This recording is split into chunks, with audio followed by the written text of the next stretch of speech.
अस्सलामु अलैकुम वरहमतुल्लाहि वबरकातुह। मुअज़्ज़ज़ सामीन कराम, लोग तरह तरह के सवाल करते हैं कि हम दुनिया में आए हैं कमाने के लिए, अपनी आलो औलाद के लिए और दुनिया में ऐशो आराम करने के लिए। लेकिन नहीं, अल्लाह ने कुरान में फरमा दिया कि ऐ लोगो, तुम क्यों भेजे गए हो, हम दुनिया में क्यों आए हैं। अल्लाह ने 27वां पारा के अंदर इरशाद फरमाता है, वमा खलक़तुल जिन्ना वल इंस इल्ला लियाबुदून। हमने इंसान और जिन्नात को सिर्फ अपनी इबादत के लिए पैदा फरमाया, किसी और चीज़ के लिए नहीं। याद रखिए, अल्लाह के यहाँ जो हिसाब व किताब होंगे, इंसान और जिन्नात के ही हिसाब व किताब लिए जाएंगे, बाकी के नहीं। ये सब खत्म हो जाएंगे। लेकिन इंसान क्या आमाल करके जा रहा है, इसके बारे में अल्लाह के यहाँ पूछोगे। आप देखिए, अल्लाह ने कुरान में फरमाया, वमा खलक़तुल जिन्ना वल इंसा इल्ला लियाबुदून। अल्लाह ने ये कुरान में बता दिया कि लोगों, तुम्हें पैदा करने का मकसद क्या है, तुम्हारे वजूद का मकसद क्या है, तुम दुनिया में क्यों भेजे गए हो, तुम दुनिया में क्यों आए हो, इसको तुम पहचानो। लेकिन आज आप बताइए, दुनिया में बहुत मज़ाहिब के लोग रहते हैं, सैकड़ों मज़ाहिब को मानने वाले लोग हैं, लेकिन ज़रा उनसे पूछिए दुनिया में क्यों आए हो, तुम्हारे आने का मकसद क्या है, वो नहीं बता सकते। वो नहीं बता सकते कि हम दुनिया में क्यों आए हैं। मेरे दोस्तों, आप ज़रा सोचिए, जिस अल्लाह ने हमें ये जो ज़िंदगी दी है, हमें इतना बड़ा जिस्म अता किया, इतनी अच्छी ज़हन अता की, अल्लाह ने आँख की रोशनी दी, कान सुनने के लिए हम इतने अच्छे अल्लाह ने अपने नेमतों से नवाजा, ज़ुबान हमें बोलने के लिए अल्लाह ने दिया, सारी चीज़ें अल्लाह ने अता किया। और इतनी बड़ी आसमान जहाँ कोई पाया नहीं, जिस आसमान में कभी पेंट पुचारा नहीं होता, ऐसा नहीं ये आसमान कभी झड़ गया हो, उसे पानी गिरने लगा हो, लोग परेशान हो गए हो।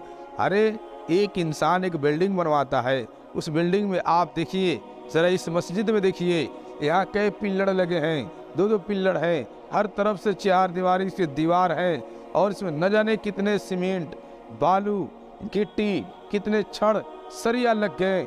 लेकिन आप ज़रा आसमान में कोई बताए, कोई है माँ का लाल जो बता दे ये आसमान में कहाँ पाया लगा है, कहाँ पे क्या चीज़ लगी है? कोई नहीं बता सकता, कोई नहीं बता सकता। मेरे दोस्तों, ये अल्लाह की कुदरत ही तो है। अल्लाह ने इतना बड़ा जो आसमान बनाया, अल्लाह ने इस ज़मीन को उगाया, सारी चीज़ों को किया। मेरे दोस्तों, क्यों किया? हम और आप, हम जैसे इंसानों के लिए किया। याद रखिए, मैं एक एग्जाम्पल देता हूँ, शायद इससे बात आपको समझ में आ जाए। कोई शख्स अगर लंदन में कोई काम कर रहा हो, कोई मुंबई दिल्ली में अगर कोई जॉब कर रहा हो, आप उससे मिलेंगे, भाई तुम काम क्यों कर रहे हो, तो वो कहेगा अपने आलो औलाद के सुकून और उनके ऐशो आराम के लिए कर रहा हूँ। आप किसी इंसान से पूछिए, ये बिल्डिंग क्यों बनवा रहे हो, ये घर क्यों बनवा रहे हो, वो कहेगा अपने आलो औलाद के लिए बनवा रहे हैं।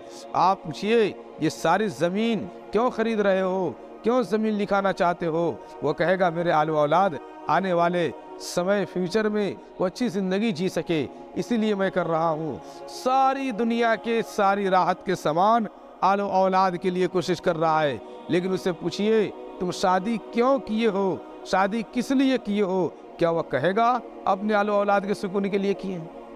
नहीं कह सकता, नहीं कह सकता। वह कहेगा शादी मैं अपने लिए किया हूँ, मैं अपने लिए किया हूँ, ताकि मैं सुकून हासिल कर सकूं, हम दोनों एक दूसरे के दर्द को बांट सके, एक दूसरे के दुख में हम दोनों शरीक हो सके, इसलिए किया है। मेरे दोस्तों, वैसे ही अल्लाह ने यह आसमान क्यों बनाया? इंसान के लिए बनाया। अल्लाह ने ज़मीन क्यों बनाया? इंसानों के लिए बनाया।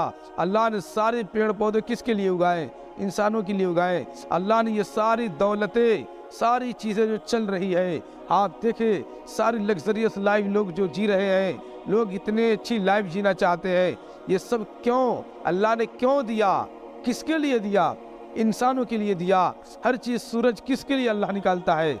इंसानों के लिए। चाँद किसके लिए निकाला? इंसानों के लिए।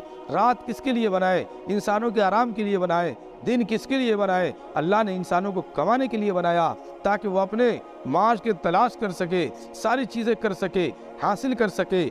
और लास्ट में पूछिए कि अल्लाह ने इंसान को क्यों बनाया? तो अल्लाह कुरान में फरमाता है, वमा खलक़तुल जिन्न वल इंसा इल्ला लियअबुदून। अरे हमने तो इंसान को अपनी इबादत के लिए बनाया।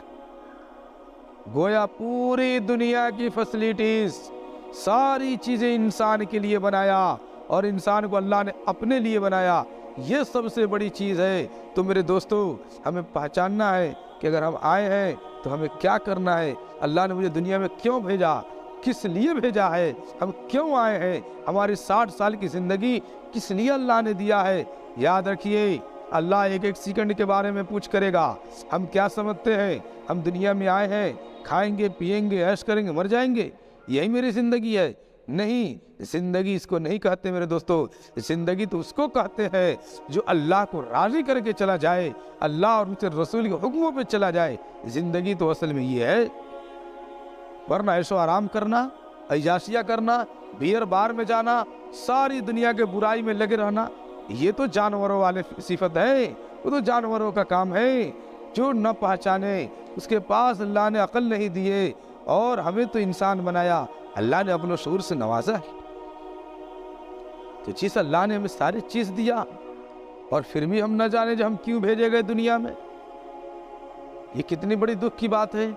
आप जरा सोचिए, अल्लाह की कौन सी ऐसी नेमत है, कौन सी ऐसी नेमत है जो छोटी नेमत हो? मेरे लिए तो हर चीज, सारे नेमत हम सब के लिए बड़े इंपॉर्टेंट हैं। उस नेमत के बगैर हम रह नहीं सकते। कुछ साल पहले कोरोना काल चल रहा था। उस कोरोना पीरियड में आप देखे होंगे, पूरी दुनिया परेशान थी, पूरे दुनिया के लोग भागम भाग में थे, पूरी दुनिया घर में पैक हो गई थी, किसी को किसी से मतलब नहीं था। गोया एक कयामत जैसा मंजर आ गया था। कोई अपने बेटा बाप को नहीं पूछ रहा था। माँ को अगर पॉजिटिव आ जाए तो बेटी माँ को नहीं पूछती थी, हस्बैंड को आ जाए तो वाइफ हस्बैंड को नहीं पूछती थी। मेरे दोस्तों, एक ऐसा समय आ गया था, कोई किसी को नहीं पूछना चाहता था। कोई इंतकाल हो गया तो कोई किसी की लाश को छूना नहीं चाहता था। उस कोरोना के समय में पूरी दुनिया में सिर्फ 1.5% लोग प्रभावित हुए। पूरी दुनिया में 100 में से 100 में से सिर्फ 1.5% लोग ऐसे हुए जो प्रभावित हुए कोरोना से। और 1.5% में पूरी दुनिया के डॉक्टर, पूरी दुनिया के हुकूमत का ऑक्सीजन खत्म। पूरे लोग परेशान हो गए, क्या होगा, नहीं मिल रहे थे सिलेंडर, लोग परेशान थे। लेकिन मेरे दोस्तों, उस अल्लाह का क्या कहना, उस अल्लाह के कुदरत का क्या कहना, जो अल्लाह न जाने कितने दिनों से हमें ऑक्सीजन दे रहा है, वो भी इतने फ्रेश ऑक्सीजन दे रहा है। और मेरा अल्लाह ने कभी नहीं कहा खत्म हो गया। मेरा अल्लाह ने कभी डिमांड नहीं किया जो पैसे दो। आज लोग करोड़ों रुपए लेकर के लोग खड़े थे हॉस्पिटलों के बाहर, लेकिन उनकी मौत हो जा रही थी, लेकिन उनको ऑक्सीजन नहीं है। लेकिन मेरा अल्लाह तो कभी 1 रुपए भी किसी से नहीं लिया ऑक्सीजन का। एक बूढ़े शख्स के बारे में बताया जाता है कि उनकी उम्र 60 साल की हो गई थी। उनकी उम्र 60 साल की हो गई थी। 60 साल की उम्र में दिल का दौरा पड़ा उनको। वो बेचारे हॉस्पिटल में गए, हॉस्पिटल में बेड पे थे, डॉक्टरों ने उनका इलाज किया, और अल्लाह का करम रहा कि वो बेचारे अच्छे हो गए। 3 घंटे हॉस्पिटल में रहे। 3 घंटे के बाद उनका जो बिल आया वह 10 लाख का बिल आया। कितने का बिल आया भाई? 10 लाख का बिल आया। डॉक्टर ने कहा 10 लाख आपके बिल हो गए, 10 लाख पेमेंट जमा कीजिए और आप यहाँ से जा सकते हैं। वह बूढ़े शख्स रोने लगे। डॉक्टर को तरस आया, उसको रहम आया। डॉक्टर ने कहा, ए बूढ़े अंकल, आप क्यों रोते हैं? अगर आपके पास पैसे नहीं है तो मैं इंशाअल्लाह इसमें से कुछ आपको छोड़ दूंगा, कुछ छूट दे दूंगा। आप 2 लाख रुपए कम दीजिए। लेकिन उस बूढ़े शख्स ने कहा, मैं पैसे देख करके नहीं रो रहा हूँ मेरे बेटे, मैं तो इसलिए रो रहा हूँ कि जो मेरा अल्लाह मेरे दिल को 60 साल तक हिफाजत से रखा, उसने 1 रुपए का आज तक डिमांड नहीं किया। तुमने 3 घंटे रखे तो 10 लाख रुपए का डिमांड कर दी। अल्लाहू अकबर। उसमें अल्लाह को भूले हुए हैं, उस अल्लाह को भूल कर बैठे हैं और हमें पता ही नहीं कि हम दुनिया में क्यों आए हैं, हमें जानते ही नहीं जो अल्लाह ने हमको अशरफुल मखलूकात क्यों बनाया। अल्लाह ने कुरान मजीद में फरमाया लक़द खलक़नल इंसान फ़ी अहसनि तक़वीम, बेशक तहक़ीक़ कि हमने इंसान को एक बेहतरीन सांचे में डाला है। अल्लाह ने इंसान को ज़हन दिया, सारी चीज़ें दी और कहा तुम सोचो, जो अल्लाह ने हमें पैदा किया, जो अल्लाह ने हमें दुनिया में भेजा, क्या उस अल्लाह को तुम भूल जाओगे? अरे ये पूरी दुनिया के इंसान अल्लाह से वादा करके आया है। अल्लाह ने पैदा होने से पहले ये वादा कराया था और अल्लाह ने पूछा था कालू बला, ऐ लोगो बताओ तुम्हारे अलस्तु बिरब्बिकुम, तुम्हारा रब कौन है? तो सारे लोगों ने आदम अलैहिस्सलाम से लेकर क़यामत तक जितने लोग पैदा होंगे सबों ने बैक वक्त कहा था कालू बला, ऐ अल्लाह आप ही तो मेरे रब है, आपके अलावा मेरा रब कौन होगा? लेकिन दुनिया में आकर के उसी अल्लाह का हम लोग इबादत नहीं करते, उसी अल्लाह को भूल गए जिस अल्लाह ने जवानी दिया, उसी अल्लाह को भूल गए जिस अल्लाह ने हमें औलाद से नवाजा, उसी अल्लाह को भूल गए जिस अल्लाह ने हमें अच्छे सही सालिम पैर दिए, हाथ दिए, ज़हन दिए, दिलो दिमाग दिए। अल्लाह ने सब कुछ हमें बेहतर से दिया, लेकिन हमने अल्लाह को क्या दिया? हमने क्या दिया? अल्लाह ने कहा हमने तुम्हें इबादत के लिए पैदा किया, अल्लाह ने हम सबको इबादत के लिए पैदा किया, हमारे इबादत से अल्लाह को क्या फ़ायदे हैं? अरे पूरी दुनिया एक तरफ हो जाए और पूरी दुनिया नमाज पढ़े तो क्या अल्लाह के पावर बढ़ जाएगा? नहीं बढ़ सकता। अगर पूरी दुनिया एक तरफ हो जाए और अल्लाह ताला को गाली दे, नमाज न पढ़े, रोज़ा न रखे, क्या अल्लाह ताला के पावर घट जाएंगे? नहीं घट सकते कभी। इसलिए मेरे दोस्तों अगर हम इबादत करेंगे तो अपने लिए करेंगे।